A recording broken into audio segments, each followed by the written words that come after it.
Hello అండి, అందరికీ నమస్కారం. Welcome back to Deepakraj creative channel.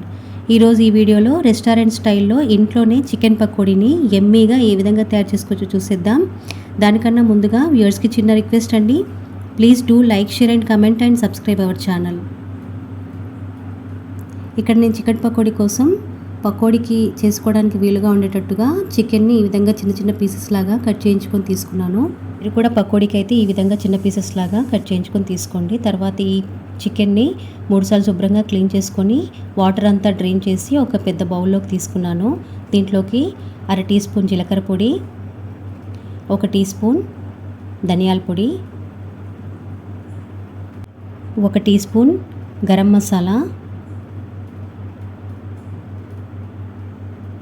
1 teaspoon chicken masala,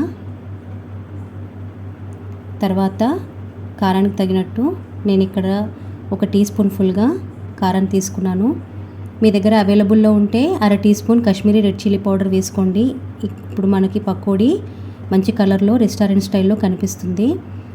లేదు అంటే మీరు ఫుడ్ కలర్ అయినా వాడుకోవచ్చు, కానీ ఫుడ్ కలర్ బదులుగా మీరు కాశ్మీరీ రెడ్ చిల్లీ పౌడర్ వేసుకోండి. దీంట్లోకి 1/2 టీ స్పూన్ పసుపు, రుచికి సరిపడా సాల్ట్, అంటే నేను ఇక్కడ 1 టీ స్పూన్ వరకు సాల్ట్ని వేసుకున్నాను. దీంట్లోకి 1 టీ స్పూన్ అల్లం వెల్లుల్లి పేస్ట్ యాడ్ చేసుకోవాలి. తర్వాత ఒక 1/2 టేబుల్ స్పూన్ వరకు ఆయిల్ని యాడ్ చేసుకొని ఇప్పుడు 1/2 కప్పు మొక్కజొన్న పిండి కార్న్ఫ్లోర్ని, 1/2 కప్పు శనగపిండిని వేసి దీంట్లోకి ఒక మీడియం సైజు నిమ్మకాయని ఫుల్గా నిమ్మరసాన్ని తీసుకొని ఆ నిమ్మరసాన్ని దీంట్లోకి యాడ్ చేయాలి. చికెన్ పకోడీలోకి ఎప్పుడు నిమ్మరసం యాడ్ చేయాలండి, పెరుగు అవన్నీ యాడ్ చేయకూడదు. ఇలా నిమ్మరసాన్ని యాడ్ చేసిన తర్వాత ఇప్పుడు ఈ మొత్తం మిశ్రమాన్ని అంతా కూడా చక్కగా ఈ చికెన్ ముక్కలకంతా కూడా ఈ పిండి మిశ్రమం అంతా పట్టేలాగా ఇలా వీడియోలో చూపిస్తున్నట్టు చక్కగా మిక్స్ చేసుకొని అట్లీస్ట్ 15 నిమిషాలు పక్కన పెట్టుకోవాలి మూత పెట్టుకొని. మీకు టైం ఉంటే 15 గంట నుంచి అరగంట వరకైనా మ్యారినేట్ చేసుకొని పక్కన పెట్టుకోవచ్చు. ఇప్పుడు స్టవ్ ఆన్ చేసుకొని స్టవ్ పైన కళాయి పెట్టుకొని డీప్ ఫ్రైకి సరిపడా ఆయిల్ని వేసుకొని ఆయిల్ కాస్త వేడయ్యాక ఇప్పుడు మనం ముందుగా రెడీ చేసి పెట్టుకున్న చికెన్ పీసెస్లన్నీ కూడా ఒక్కొక్కటి ఈ విధంగా సపరేట్ చేస్తూ వేసుకోవాలండి. అప్పుడే చికెన్ పకోడీ చక్కగా క్రిస్పీగా రెస్టారెంట్ స్టైల్లో మనకి వస్తుంది.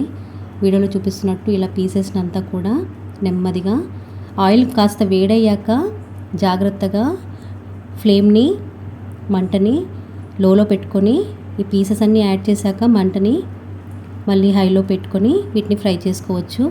ముక్కలు వేసిన వెంటనే కదపకుండా కాస్త ఇవి అడుగు బాగాన ఫ్రై అయ్యాక చక్కగా టర్న్ చేస్తూ ఇలాగా వీడియోలో చూపిస్తున్నట్టు కలుపుకోవాలి. ఇవి చికెన్ ముక్కలు ఫ్రై అవ్వడానికి ఎక్కువ టైం తీసుకోదండి, తొందరగానే అవి వేగిపోతాయి. ఒక 2 నుంచి 3 నిమిషాలు, మ్యాక్సిమం 2 నుంచి 3 నిమిషాల్లో ఈ ముక్కలంతా కూడా చక్కగా ఫ్రై అయిపోతాయి. చూడండి, ఈ విధంగా కలర్ రాగానే ముక్కలన్నిటినీ మనం ఆయిల్లో నుంచి తీసేసుకోవాలి. ఈ విధంగా ఆయిల్లో నుంచి తీసుకునేటప్పుడు ముందుగా ఇంకొక చిల్లుల గరిటెలోకి తీసుకోండి. అప్పుడు ఎక్సెస్ ఆయిల్ అంతా కూడా మీకు సపరేట్ అవుతుంది. అసలు చెప్పాలంటే చికెన్ పకోడీ చేస్తున్నప్పుడు ఆయిల్ అసలు పీల్చుకోదండి. అసలు ఆయిల్ అనేది పీల్చుకోవడం అనేది జరగదు. నేను చేసిన పద్ధతిలో చేస్తే అస్సలు అవ్వదు. ఈ విధంగా వీడియోలో చూపిస్తున్నట్టు ఇలా తీసుకొని పక్కన పెట్టుకొని వేరే ప్లేట్లోకి మార్చుకోండి. ఈ విధంగా మిగతా చికెన్ పీసెస్ అన్నీ కూడా ఫ్రై చేసుకొని పక్కన పెట్టుకోండి. ఇప్పుడు మనం ఏదైతే బ్యాటర్ కోసం బౌల్ యూజ్ చేసామో దాంట్లో కొద్దిగా ఈ పిండి మిశ్రమం ఉంది కదండి, దాంట్లో కొద్దిగా జీడిపప్పు పలుకులు, కొద్దిగా కరివేపాకుని యాడ్ చేసుకొని కొద్దిగా మిక్స్ చేసుకోండి. ఈ విధంగా కొద్దిగా ఆ పిండి మిశ్రమం ఈ జీడిపప్పు పలుకులకి కరివేపాకు పడుతుంది. లేదు అంటే డైరెక్ట్గా కూడా ఆయిల్లో వేసుకోవచ్చు. ఇది ఆప్షనల్ అండి, జీడిపప్పు కరివేపాకు అనేది ఫ్లేవర్ కోసమే. సో వాటిని కూడా ఇప్పుడు నేను రెడీ చేసి పెట్టుకున్న చికెన్ పీసెస్ పైన ఇప్పుడు చూడండి ఈ ఆయిల్లో ఈ జీడిపప్పు పలుకులు కరివేపాకుని యాడ్ చేస్తున్నాను. ఒక్క నిమిషంలో ఇవి ఫ్రై అయిపోతాయండి. చక్కగా మంటని లో ఫ్లేమ్లో పెట్టుకొని వేసుకోవాలి. ఈ ఫ్రై అయిన జీడిపప్పు కరివేపాకు చికెన్ పకోడీ మీద వేసుకోండి.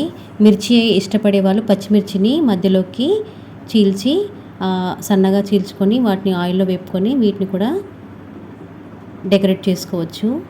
అయితే ఇప్పుడు ఈ చికెన్ పకోడీని ఉల్లిపాయ ముక్కలు నిమ్మకాయ రసం పిండుకొని తింటే యమ్మీగా ఎంతో రుచిగా ఉండే చికెన్ పకోడీ ఇంట్లోనే రెడీ అయిపోతుంది. ఈ వీడియో కనుక మీకు నచ్చినట్టయితే లైక్ చేయండి. మీ ఫ్రెండ్స్కి, ఫ్యామిలీ మెంబర్స్కి, రిలేటివ్స్కి షేర్ చేయండి. మీరు కూడా ఈ రెసిపీని ట్రై చేసి మీకు ఎలా కుదిరిందో కామెంట్ సెక్షన్లో కామెంట్ చేయండి.